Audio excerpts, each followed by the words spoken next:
اما بيبقى في قضيه منظوره في المحاكم بيبقى في جاني ومجني عليه. اما بيبقى في قعده عرب ومشكله بين عيلتين في عركه ولا ايا كان، بيبقى في جاني ومجني عليه، في حد سبب في المشكله يعني عموما.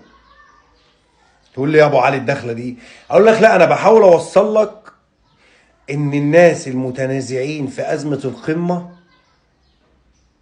كلهم مجني عليهم.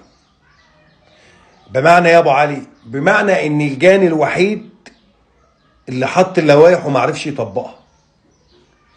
يعني الاهلي صاحب حق وبيدافع عنه، والزمالك صاحب حق وبيدافع عنه. السبب الرئيسي في المشكله شايل ايده من الموضوع، اللي هو عمل اللوائح وخد منها اللي على مزاجه وساب اللي على مزاجه، اللي هو عمل اللوائح وما عرفش يطبقها، اللي هم خاربين المنظومه، الناس اللي بتدير المنظومه.